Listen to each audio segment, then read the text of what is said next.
Hi, Ethan. Hi, Bob. How you doing? I'm doing great.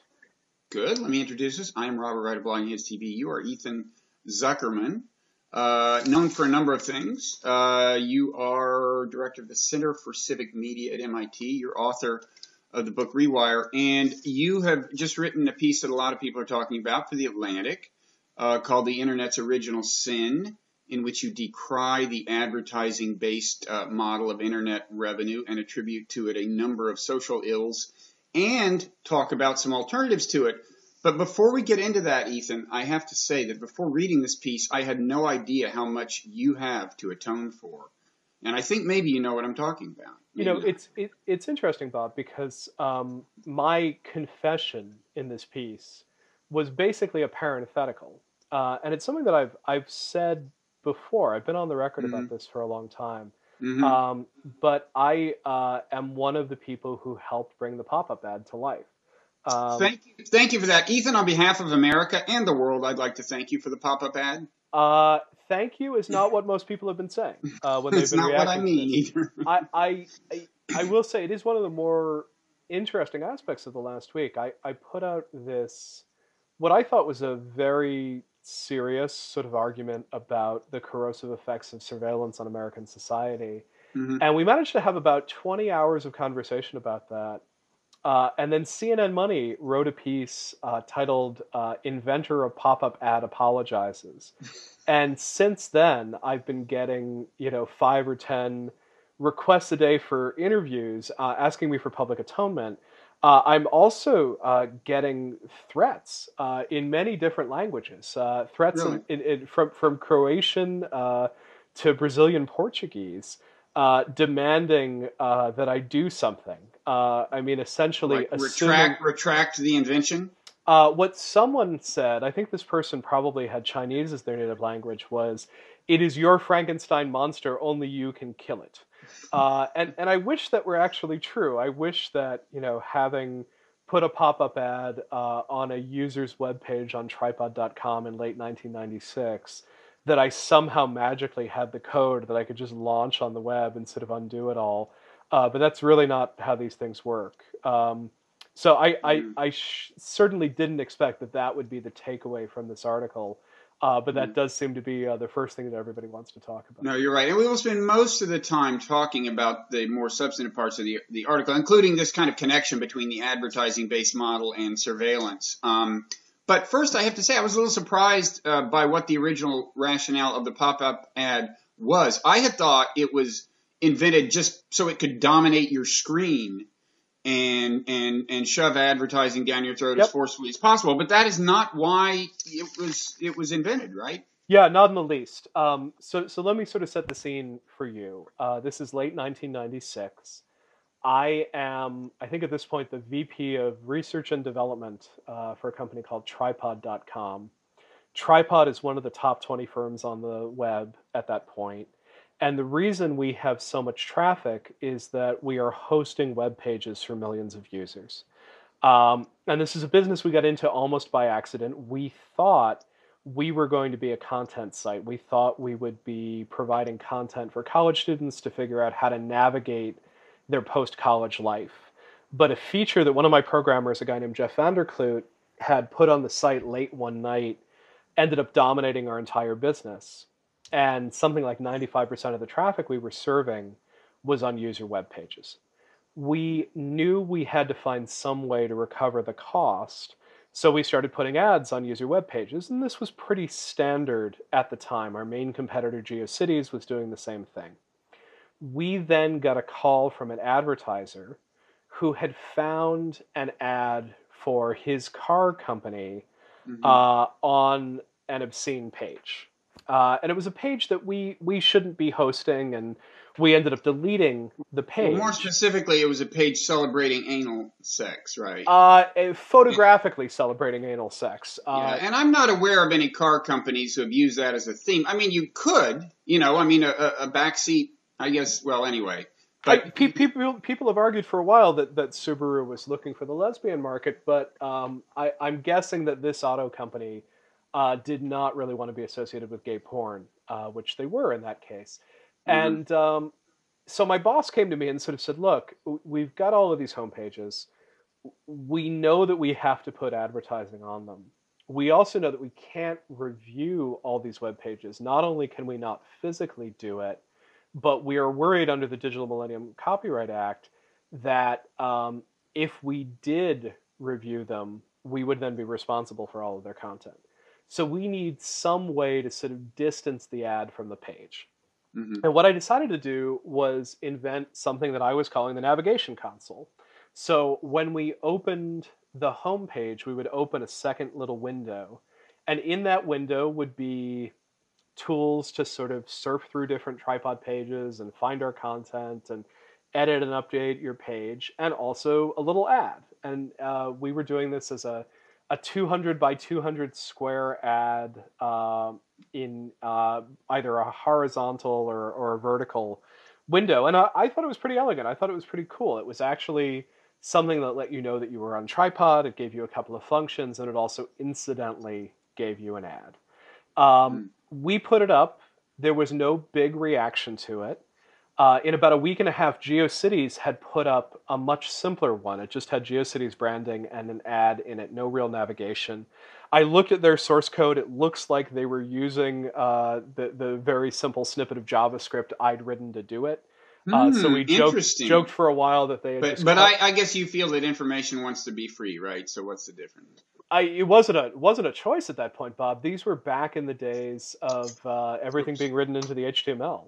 No one was obfuscating their code, and we weren't exactly going to go sue our competitor over cutting and pasting a snippet of code. That seemed like an absurd thing to do. But yeah, I think very quickly the idea of a pop-up ad became normal. It certainly became normal on our site. Subsequent designers stripped out all of the navigation function, and very quickly all we had was a little bit of tripod branding and then an ad within those windows. But as I said in the essay, the intentions were good. The hope was to make it possible for people to have homepages for free on the internet, and that was something we were actually quite committed to. We had a lot of people who weren't going to be able to pay even $5 a month to have a voice online, and we wanted to make it possible for them to share their thoughts, their experiences, their news. And advertising was at that point really the only way that we knew how to finance it. So I felt, pretty decent about it at the time. Obviously, I didn't realize we were going to get flooded with these things, that pop-up blocking would become a cat and mouse arms race. It was very hard to sort of anticipate all of that happening. And I hate pop-ups as much as the rest of us. I don't have any sort of twinge of pride when I see one. I'm just as miserable as the rest of you. Although, the kind of ad that really should incur the death penalty for whoever invented it is the one where not only does it trigger, you load the page and you get a video complete with audio track without asking for it, but there is a delay such that after you've got several tabs open, suddenly one of them starts talking and you don't know which one it is. If I find the person who invented that. The stealth delayed pop under. Yeah. So one of the things I think is worth sort of considering in all of this is the tendency towards blame, right? So like I said, my life has been pretty surreal lately. I woke up on Friday morning to discover that Jimmy Fallon had used me as the opening joke in his nightly monologue. Excellent. Congratulations. Well, this is not a major achievement in my life. I have to say, of all the things I'd like to be remembered for, being a Jimmy Fallon punchline is really not one of them. But it has gotten me sort of thinking about this question of why is it so important to have someone to blame? And I think part of it is that things like the internet and the way the internet works seem so sort of big and impossible to influence that it's really nice when you can kind of look at it and say, oh yeah, that guy, like that's the guy who is making my life miserable. It's all Ethan's fault. We wouldn't have pop-ups without him. And of course the answer is obviously you would. It was a really easy JavaScript trick, and probably GeoCities would have done it 2 weeks after us otherwise. But being able to sort of identify the single avatar for what you hate about something is in some ways very empowering. And I'm wondering if there's like a positive version of it, which essentially says, if we really believe that sort of one person was enough to screw this up and break this, is there a way in which one person or a small group of people could take on something and fix this? And this was really what I was trying to get at in this piece, sort of looking at this idea that Mm. advertising has become the default business model on the web, Right. and sort of raising what seems like an almost impossible idea for some, that maybe that isn't the way that it has to be. Maybe there are other ways to go about this, and maybe this isn't even the least bad solution. It was perhaps the least bad solution when we first put it out there, but there might be significantly less bad solutions at this point in the game. Okay. And before we get to the alternatives, you mentioned several things you don't like about the advertising model. And first we should say, there is a defense to be made of it. I mean, just as you said that advertising seemed like a way to allow people who couldn't otherwise afford it to create web pages. Well, advertising is a way for people to see without charge, all kinds of interesting and maybe edifying information in principle. But there are a number of kind of bad things you attribute to the advertising model. And I suspect that the one you're most concerned about is the one you lead with, the one you talk about first. And that is the connection with what you call surveillance, or certainly at a minimum, the kind of aggressive gathering of private information about people. Yep. So first of all, let me sort of clarify a little bit. My jihad is not against online advertising as a whole. I actually think that there are aspects of online advertising that are pretty helpful. And what I would say is it's the distinction between the yellow pages and television. The internet does the yellow pages surprisingly well. When Right. you open up the yellow pages and you're looking for a plumber because your sink is overflowing, there are the free listings and there are the paid listings. And in some cases, the paid listings are just as helpful, and they're actually a helpful signal. Here is someone who is a plumber and who is looking for business, and is in fact so much looking for business that they're willing to spend some money to attract you as a new customer. So I think that sort of transactional ads that are getting you in the process of search, sort of ads on, the right column of Google, that doesn't worry me all that much. What does worry me is advertising that's trying to use the internet as television, which is to say, the way that television works is television says, we're going to give you content that you want. In exchange for 22 minutes of content that you want, we're going to give you 8 minutes of content that you don't want. And it's a tough bargain, but it was the bargain that we bought into in the age of broadcast. We're far less willing to buy into it now in the age of cable and the age of TiVo. And in fact, most of us have found one way around it or another. And on the internet, we just don't buy it at all. And ads are something that people actively avoid, or sort of only click those display ads when they've made an error and they actually can't figure out how to get them to go away. We're looking at things like a 0.2% click-through rate, and it basically suggests that people are effective at avoiding those ads 499 out of 500 times. Right. It's fully conceivable that the only clicks that you're getting are either people who made an error and clicked by accident, or click fraud. So the system doesn't work. And I think everyone knows the system doesn't work, but we have to keep persuading venture capitalists that businesses are somehow going to make money.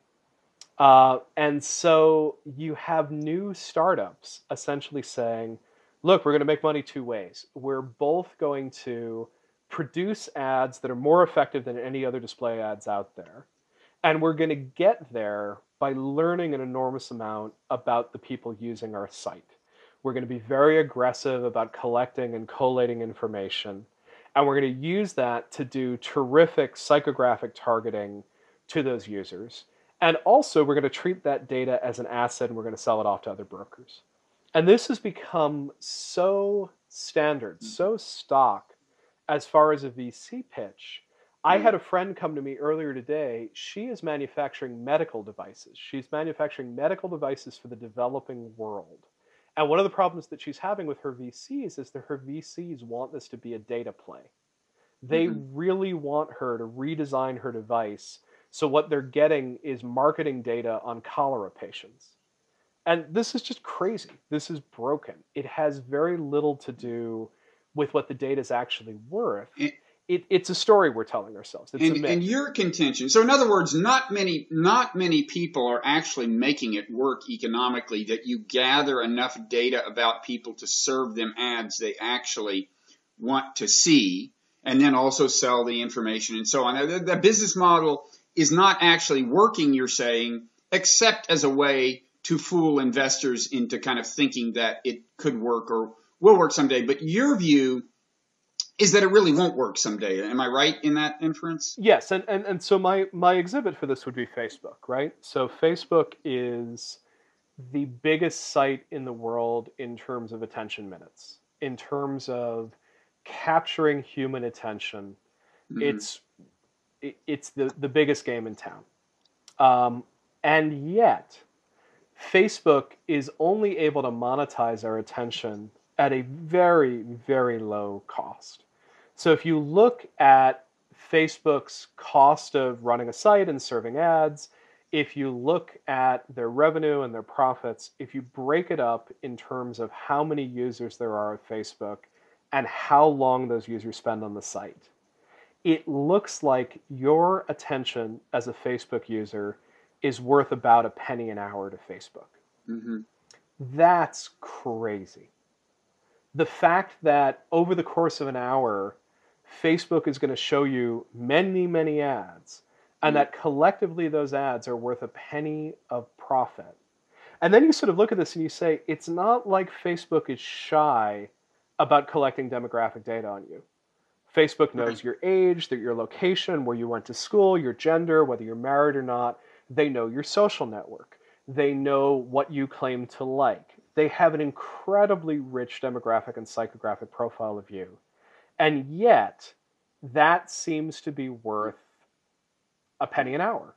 And the ads never seem to, and this is really true of the web generally, they rarely seem to be tailored to my actual interests in a very sophisticated way. I mean, in Facebook, the only ads on Facebook that ever even tempt me to click on them are pictures of scantily clad women. And the only demographic information you need to know about me to serve those ads to me are that I'm male and heterosexual. And Facebook has a lot more than that. And for that matter, the banner ads I get elsewhere on the web, a very common thing is that it'll show me something from a product category where I made a purchase weeks ago after researching it. But hey, I already bought the wristwatch. Okay, I don't want a wristwatch. I won't need another wristwatch for like 10 years. Yep. And so like this just seems to be the very crude use of information about. We're terrible at this. We are dreadful at this.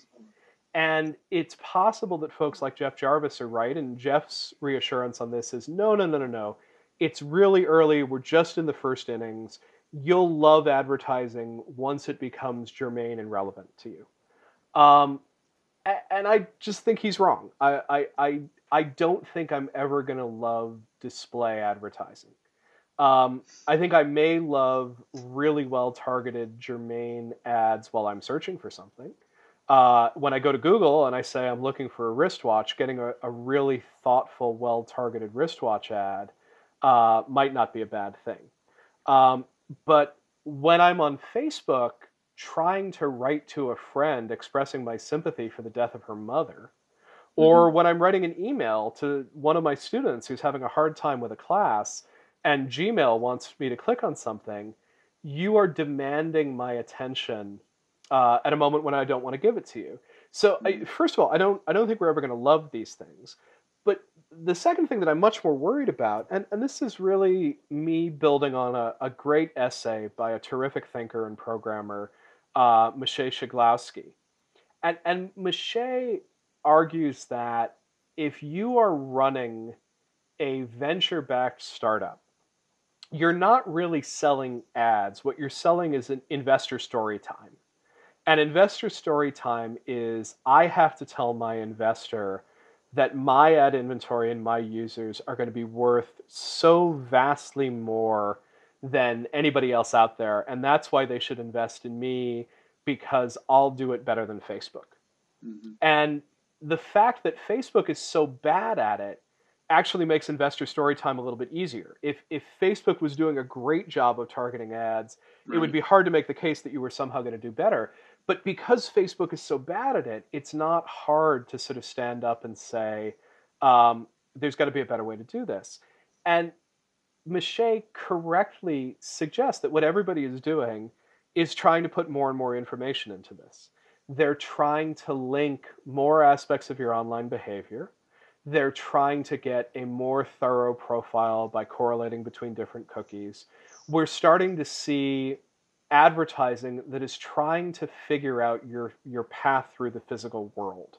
Mm-hmm. So there's a number of companies that are putting Wi-Fi nodes in shopping malls because your phone will naturally, as you walk through the mall, just connect to whatever node you happen to walk past. And by taking the device identifier of your phone, just your Wi-Fi ID, they're able to start building a profile, and then they can figure out how to target ads to that profile.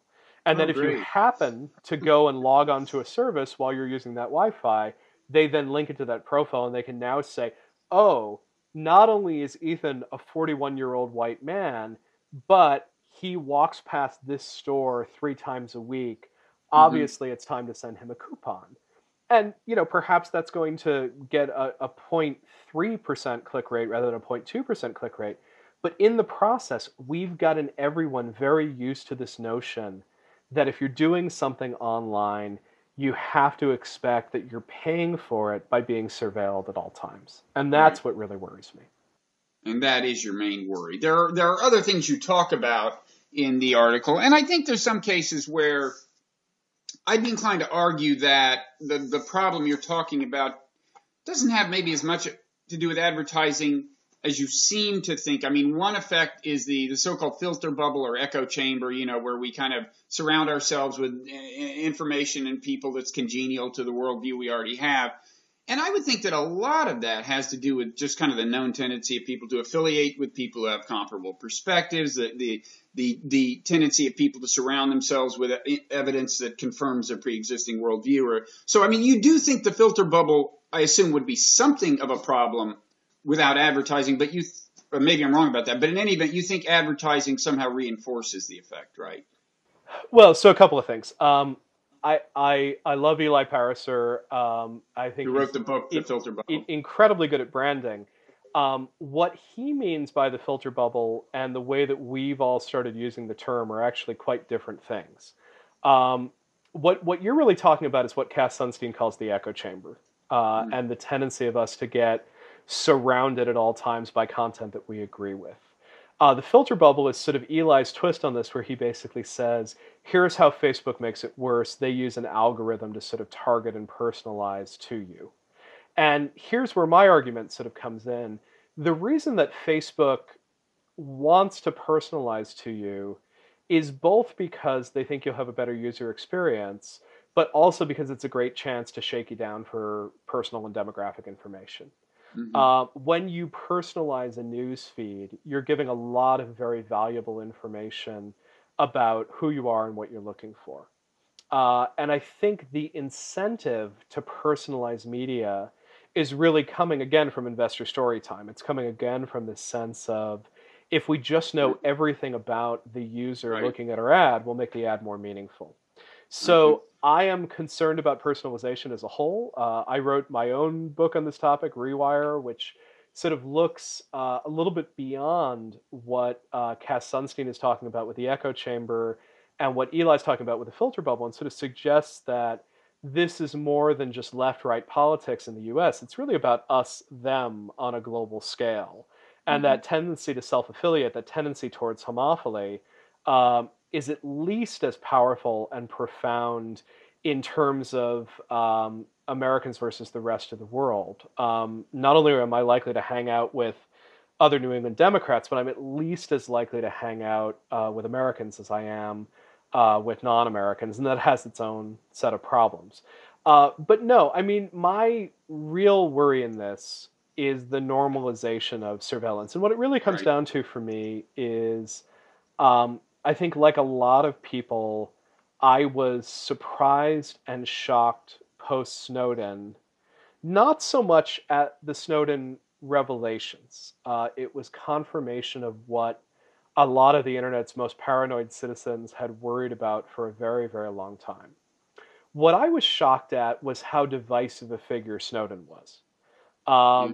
And I was really surprised at how many people saw Snowden as a traitor, as a dangerous individual, and how many people seemed to feel like regularized surveillance was just the way that the world works. And I think some of this is America post 9/11 and the idea that terror trumps all other concerns.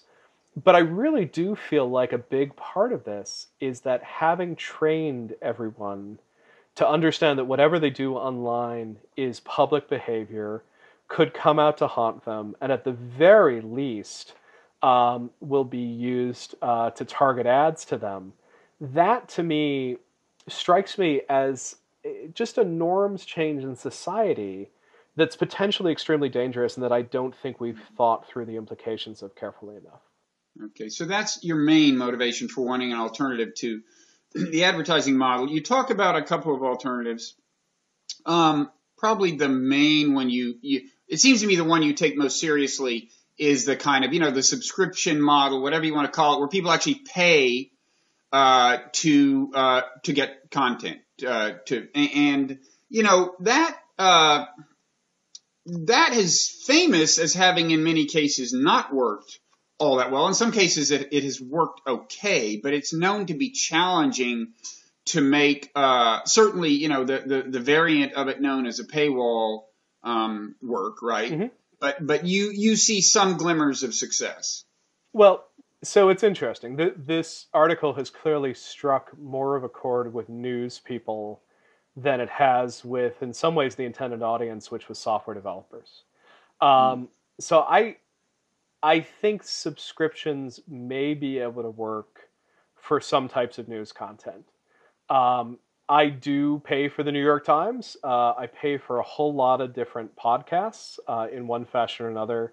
I would draw something of a distinction between a subscription economy and a donation economy. And I actually think we probably need to take the donation economy a lot more seriously. What I think a lot of podcasts have done extremely well is said, look, we know we're not going to get everyone to pay for this. We're going to ask you to do more than your fair share because you love this and you want it going out to other people.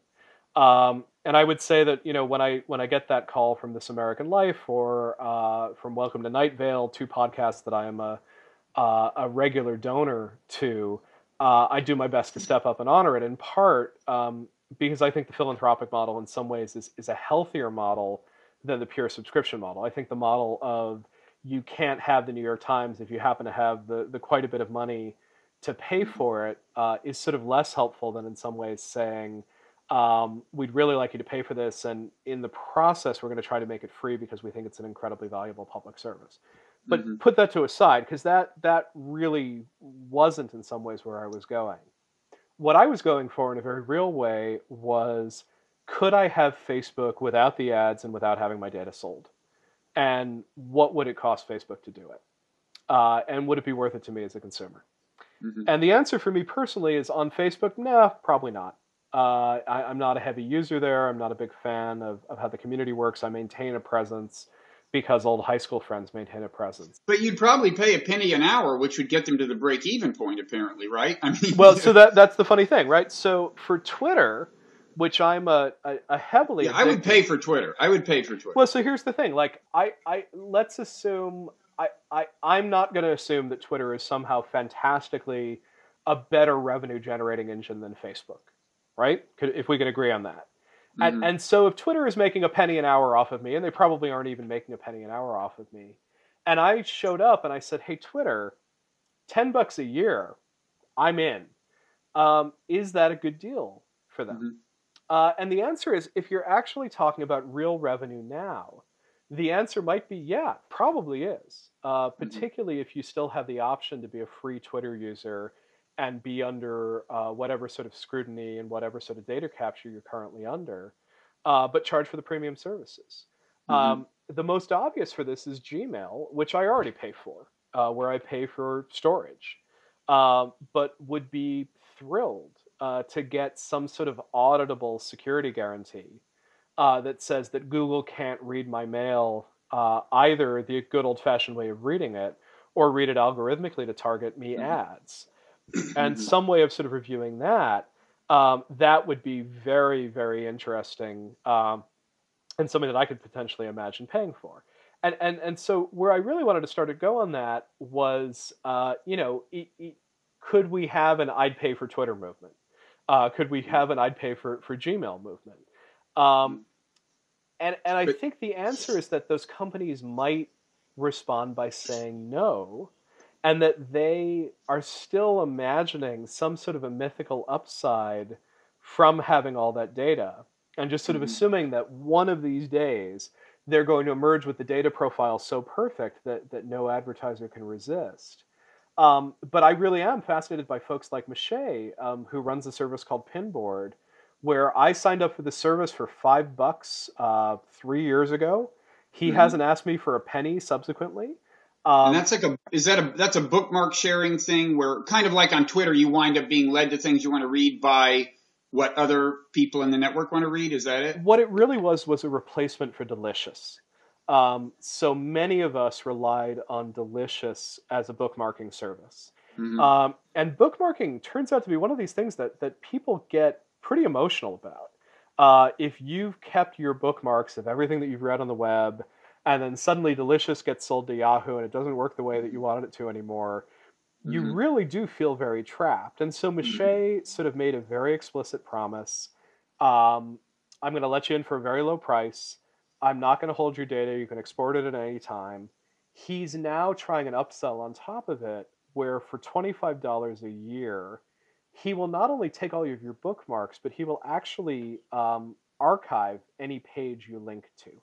Hmm. So if I think something out there on the web is really interesting and important and I bookmark it, he will also store a full copy of that page. And that's a really interesting service. Hmm. And what he says is, look, I've been profitable since day one on this. I'm Hmm. charging a level that allows me to offer the service and to do it on the moral grounds and tenets that I want to do it with. Now, Hmm. he, in fairness, he is not doing this as VC backed. He doesn't have to play investor story time, but he's sort of living proof that there is another example, another model for how to do this. Yeah, but there is a question I have about this, which is that all the examples, we've said we would pay for Twitter. I know a lot of people would pay for Facebook. Um, this pinboard thing apparently people will pay for. You mentioned Reddit Gold, which is kind of a premium Yep. Reddit service that liberates you from ads. Fine, but all these services, these are not immediate content providers. Well, you could argue about Facebook, but a primary function of these services is to either lead you to content produced by content, original content providers, or to help you archive it or something else. And that only happens if there is content in the first place. So, people get led to Atlantic pieces via Facebook and Twitter, and for Yep. that reason, they might pay for Facebook and Twitter. But what about the Atlantic itself? Yep. It has to, you know, so that's, and that's where I think the most trouble has been encountered in trying to make a subscription service work, right?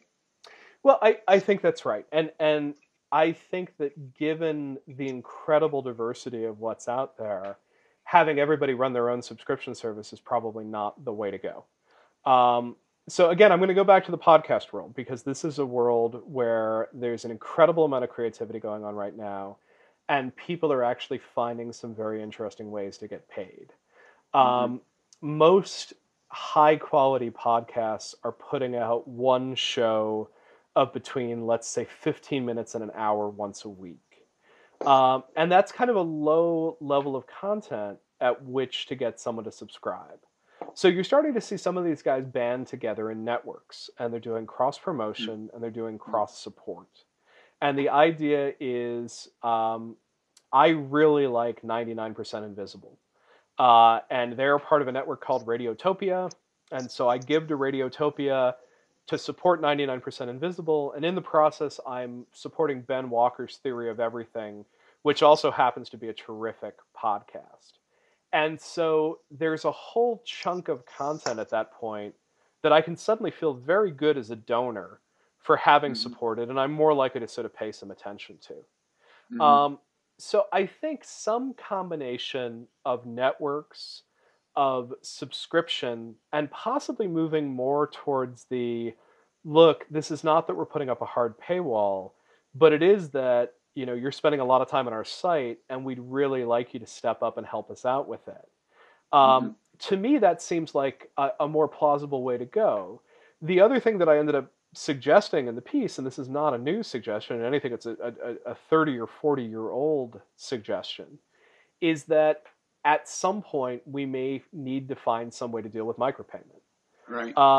And again, which is for people who don't know the term, it's like I write this piece on Slate or some lesser platform, but the point is I get a very small amount of money, like a penny per person who reads it, and they're fine with that.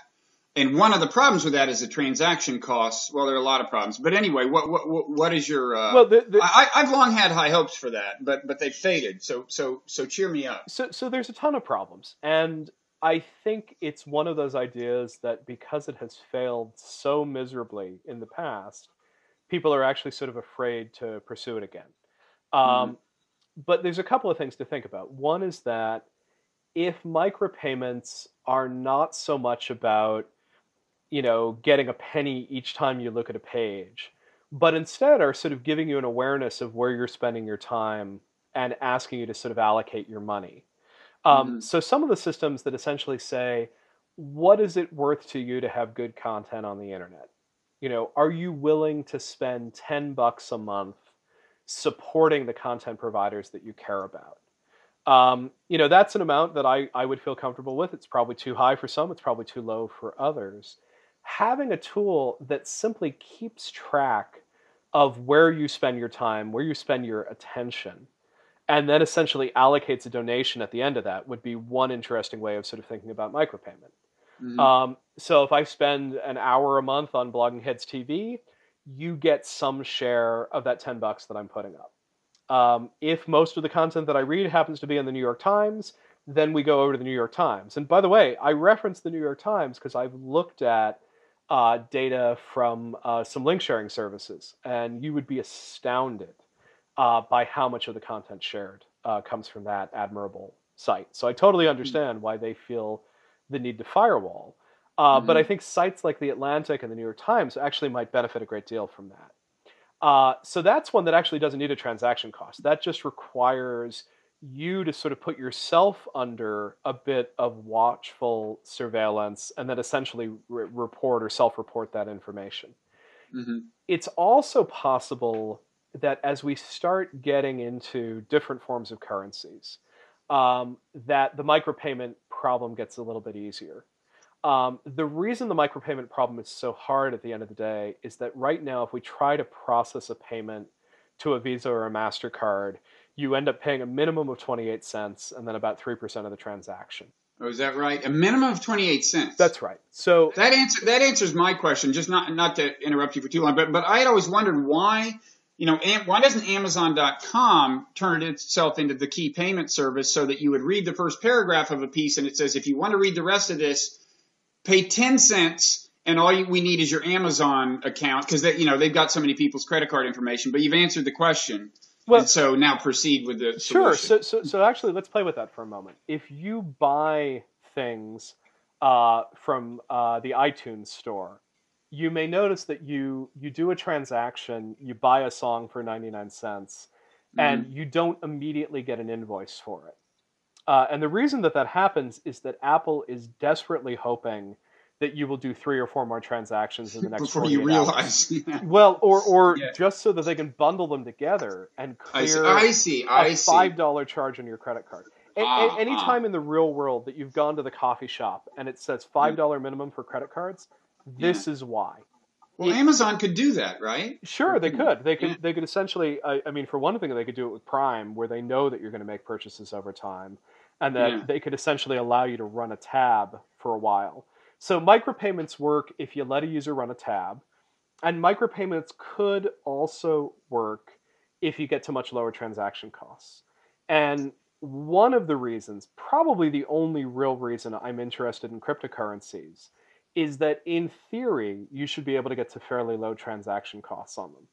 Actually, not on Bitcoin. Bitcoin is badly broken, and can actually only handle a very small volume of transactions, and those transactions are. Although this is the case that Mark Andreessen has made for Bitcoin as an investment, a lot of it is about the vanishing transaction cost, right? Yeah, and for all the things that Mark is both right and wrong about, I think this is one where, from what I understand from people who've looked very closely at the innards of Bitcoin, it's pretty darn expensive to process a transaction, and the system is capped at a surprisingly small number of simultaneous transactions.